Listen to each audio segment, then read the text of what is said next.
It's lovely to be here. Thank you for having me today. I'm here to talk about entrepreneurship, innovation. I've also been asked to leave time at the end for questions, so I'm really keen to hear what you're up to. Please ask me questions. Please sort of make notes as we go through. This really feels like your time. I'll try and keep my bit to 20 minutes. This is my first business, Bulldog. Has anybody? That's good to hear. You have beautiful skin, sir. Like that.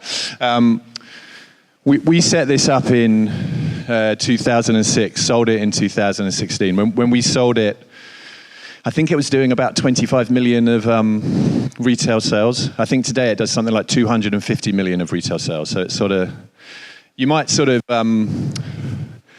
draw a conclusion from that we sold it too early, which is something that we sort of think about every now and again. But it was an amazing journey. I'll talk about that. This is my current business, Waken. Has anybody heard of this brand? One person. Two people. We are just starting out. These are mouthwashes, toothpastes taking on Listerine and Colgate. We sort of launched these in November 2019, so just a little bit before the lockdowns, which is either good timing or bad timing, depending on how you think about it, but at least we were up and running. So I'll talk a bit about that. Since sort of the Bulldog outcome for me, which was really exciting, the other thing that I've been doing is investing in entrepreneurs, trying to give them some advice when they'd like that. Sometimes they're just sort of interested in some money or some contacts, but I have been sort of trying to be quite active funding other small businesses too. So there's been some really interesting entrepreneurs that I've spoken to already today. If you have some ideas and you're looking for funding, I'm not necessarily saying that I will, but I'll definitely have a look at plans, or if I can help with contacts or sort of any know-how, again, please stay in touch. My website for the dental business is wakencare.com. My email is simon@wakencare.com, so stay in touch. We'll ask questions at the end, but if anybody wants to follow up with anything specific, please reach out, and I will try and help.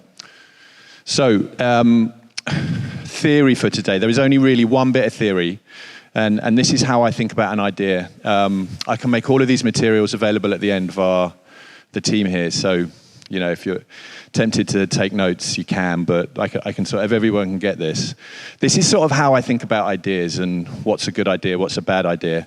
And it's at the confluence of these three things: vision, opportunity, and desire. So I'll explain what I mean by this, and then you can sort of keep a scorecard and sort of look at what we did with Bulldog, look at what we did with Waken Care, and see whether you think we're sort of living up to our own standard about what makes a good idea.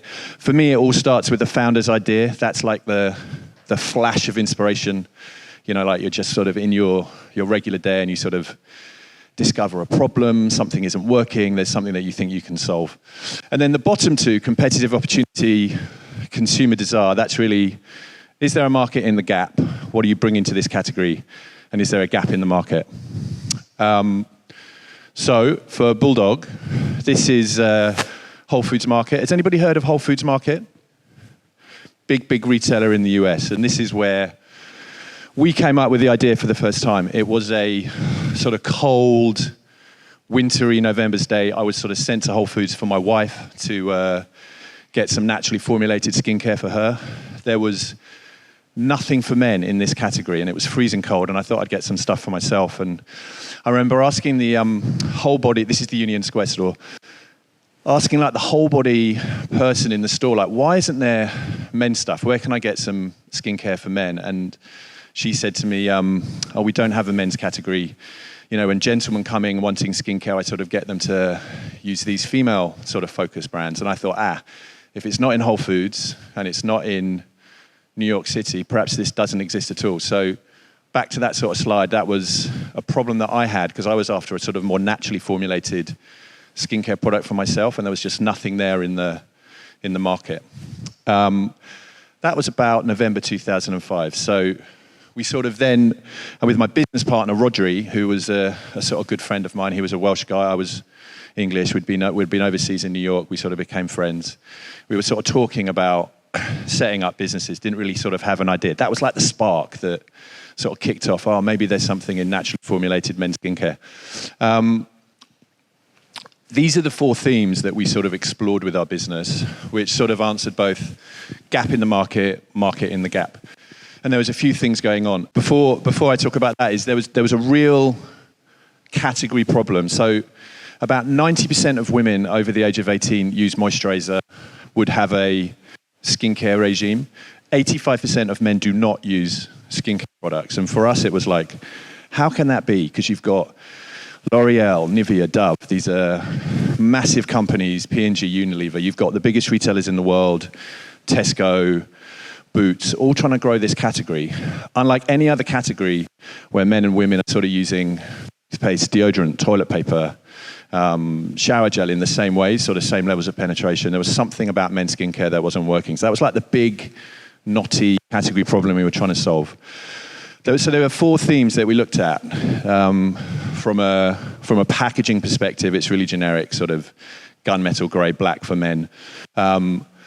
Really, really complicated ways of sort of explaining the benefits of these products, a bit like car magazines. It's sort of like techie sort of sounding stuff that you don't really understand. I remember buying every single L'Oreal face wash and just couldn't really decipher sort of how they're thinking about their assortment.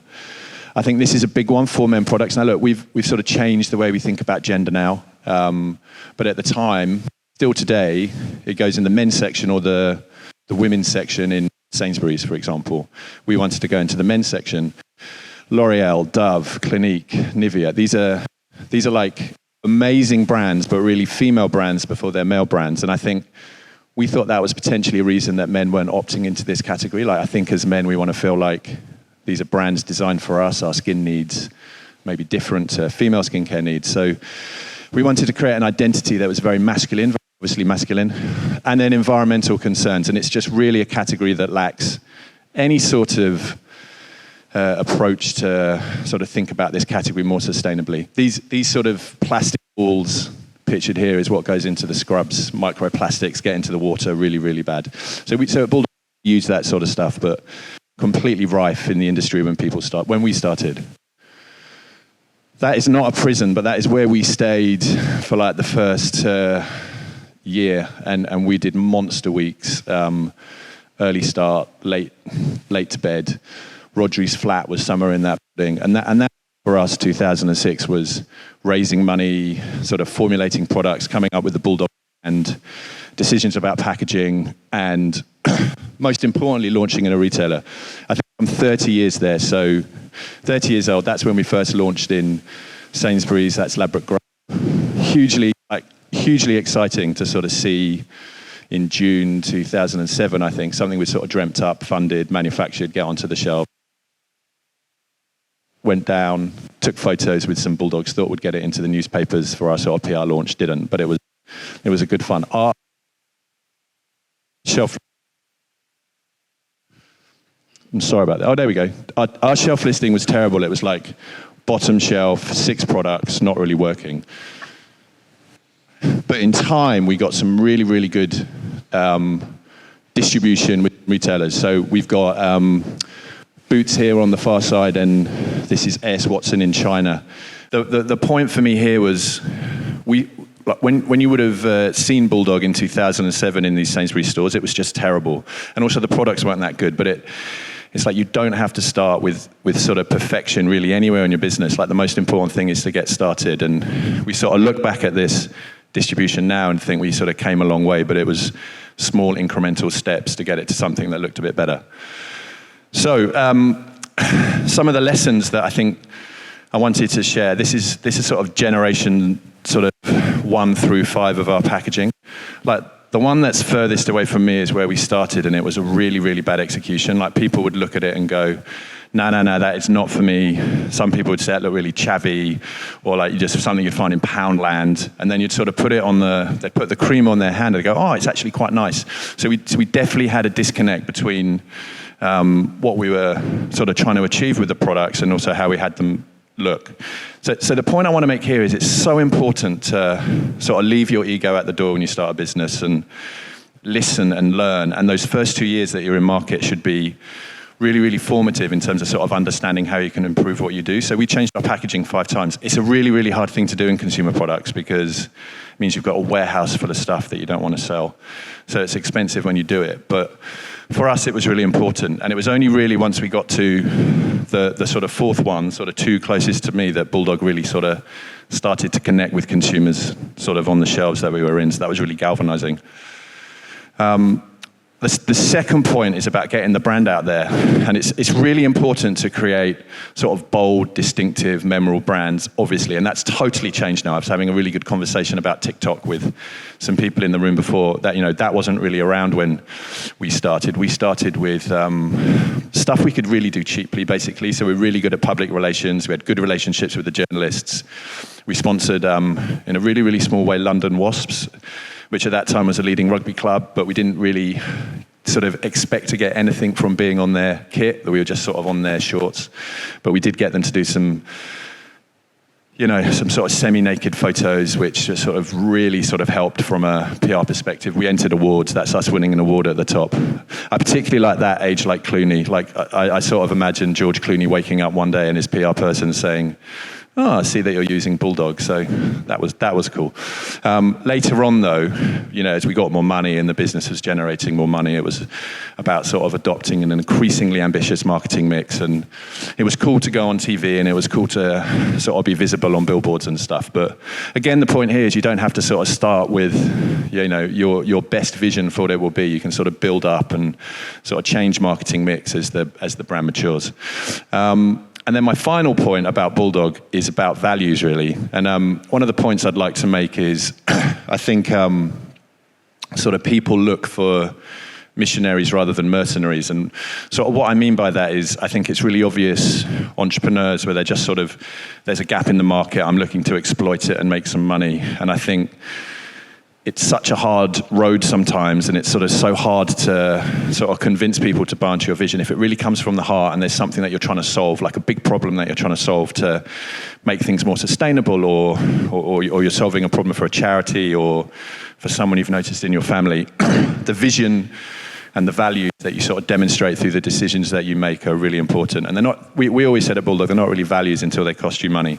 And I think towards the end of Bulldog, we were able to launch system razor blade, sort of, which typically Gillette would have sold plastic handle in a plastic tray and a sort of horrible plastic sort of oyster shell that you have to use scissors to get into. We launched entirely sort of wooden, a paper recycled packaging. There was no plastic at all in either the primary or the secondary component. And we are still less than, I think, 4% share of razors and blades, but now we go into sort of a Tesco, and the whole of the razors and blades category, from Wilkinson Sword, who is actually the company that bought Bulldog, and Gillette, is sort of entirely sustainable in terms of how they think about it. So I think the point here can be, if you are not like the market share leader, you can be the thought leader. So sort of go deep rather than wide. And if you can sort of keep crafting this story of how you're going to sort of connect the values that go into how you think about your business sort of with consumers through sort of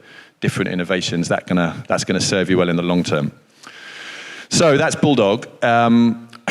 Waken for me is like my work in progress. So again, open for comments, open for questions, really open for help to sort of work out how I can sort of make this better. What we've got here is mouthwashes.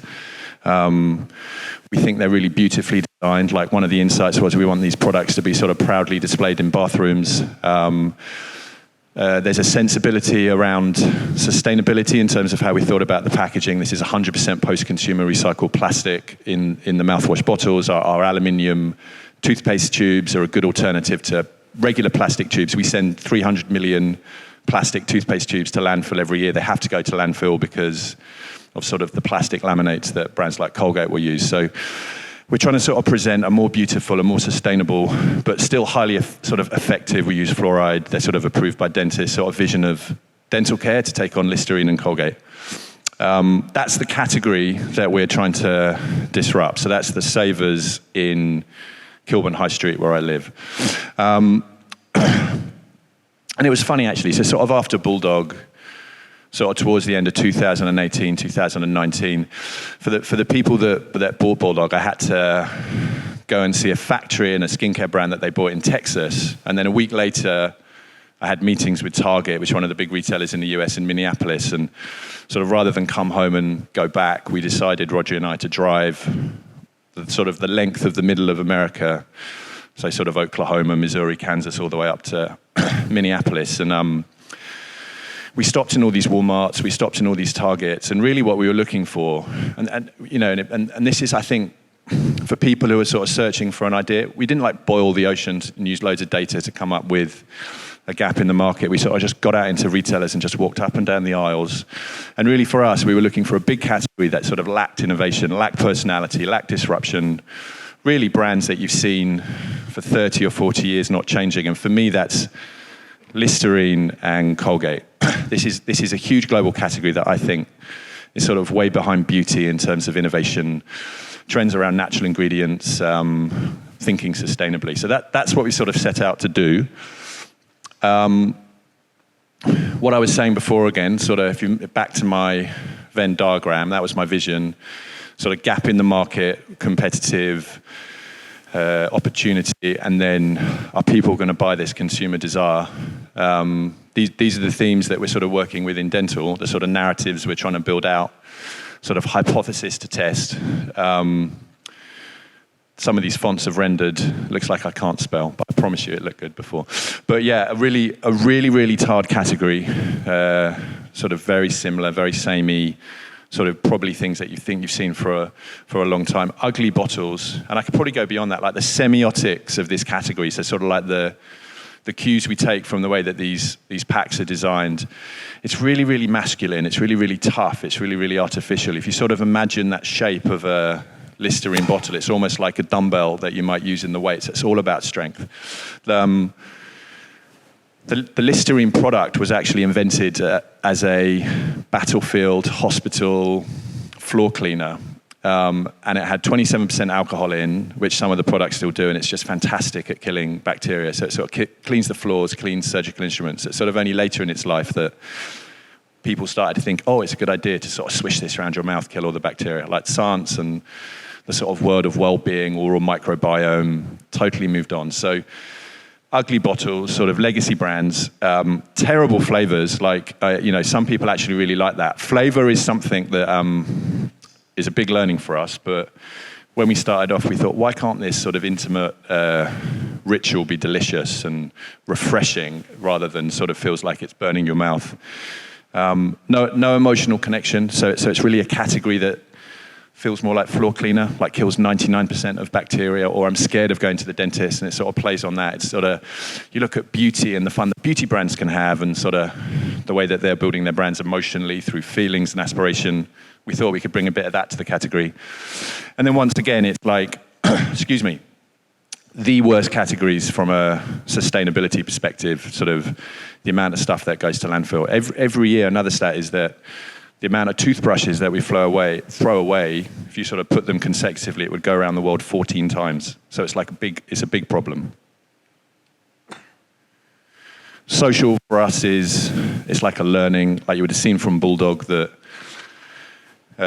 it wasn't really a thing when we started Bulldog. I mean, I think we're getting some really positive proof points from stories and Facebook. Big opportunity for us is to sort of understand how we should show up in TikTok. We're not really on TikTok, so that's like a focus for me this year.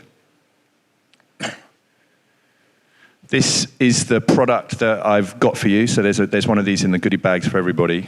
I think the interesting thing here is difference between what people say they do and then the actual behavior in the store. So we mix these delicious flavors, honestly, and we tested them with people and said, do you like this sort of peach and mint mouthwash? And it was like, yeah, this was our best performer. I love this. I would switch from Listerine to this. And then you put it onto the shelf and nobody really wants to buy it.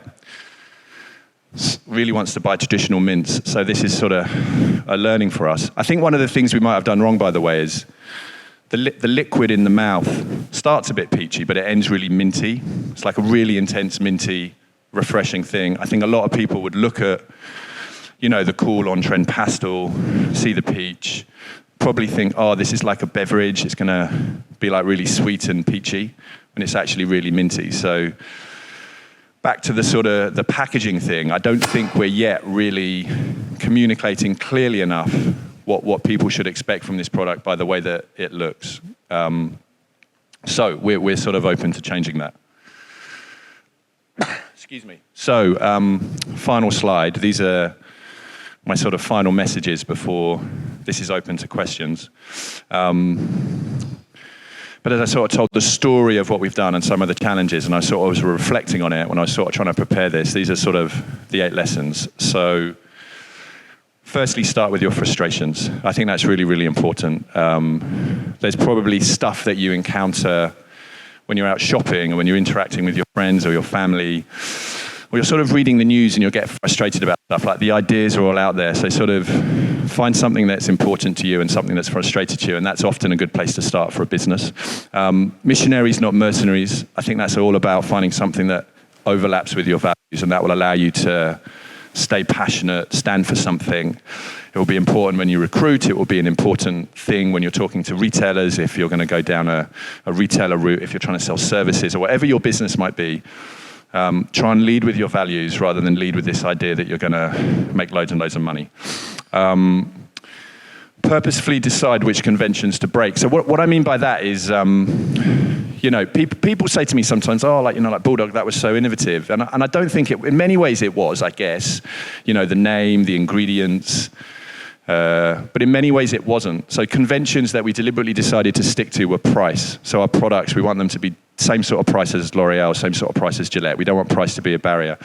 We weren't innovative in channels. So our channel strategy was everywhere where you can buy L'Oreal, Men Expert, you should be able to buy Bulldog.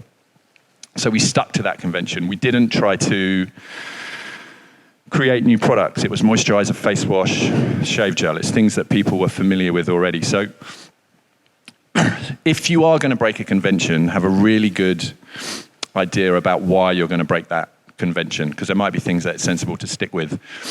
Meaningfully different and category additive. So you obviously have to bring something new to a category. If you're just replicating what's out there, it'll come down to you can only compete on price. So you can compete on differentiation or you can compete on price. You've got to stand for something different. But what that thing is that's different, that also has to be meaningful.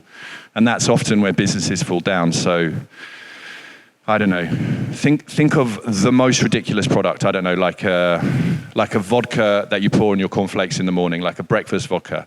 Like that probably doesn't exist. So it's different in the category, but it doesn't mean anything to consumers. Like no one is going to buy that. Retailers are not going to list that, so it's not meaningfully different. So important to be different, but important to gap in the market, but market in the gap, are consumers going to want to buy this? It's got to be meaningful. Partner with a great retailer. Now, this may not be appropriate for some of the businesses that you're talking about because it might be a direct-to-consumer model on, say, a Shopify website. But for us, key success factor for Bulldog, and what I hope will be a key success factor with Waken, is collaborating well with the buyers that work for the big retailers in the UK and also around the world. And that's not just necessarily about me trying to persuade them, Waken is the solution to your sort of declining category sales in dental. It's like turning up with my ears open, listening, trying to understand what they want for in products, trying to be a good supplier, building rapport, sort of networking through these supermarkets, trying to be sort of like a trusted friend and collaborator in growing the category. So partnerships and collaboration has been a real recurrent theme about, I think, when I look back on Bulldog, why we were able to be successful. Utterly beautiful design. Now, you might disagree with that with Bulldog or Waken, but I think the key thing is we did not design these products in either case to blend in with the category. We designed them to stand out. And these categories are so big. Dental, for example, is a $46 billion per year category. So you need a tiny amount of people to buy into your brand to make something really big. But for us, it was important to stand out. And then secondly, through the design, to sort of explain the proposition at the shelf. With Bulldog, that took us about 4 times. In some of the instances with Waken, perhaps we're not there yet. Constantly listen and ask questions.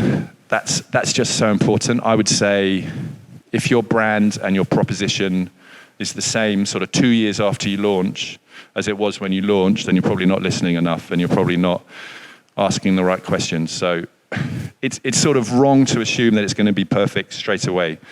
And also, you shouldn't set yourself that standard before you launch. Like, if you sort of think, this has to be 100% perfect before I launch, it's probably going to take you 5 years to try and figure that out, and the opportunity will be gone. So you need to get it sort of minimum viable product ready to go, my view at least, get it into market, and that's when the richest learnings will be. And then just don't be afraid to sort of experiment, test and learn, try and improve as you go. Which is actually my last point too. Don't be afraid to improve. So for me, it's a positive sign when people are iterating and learning and trying again, rather than a negative sign that perhaps you got it wrong to start with.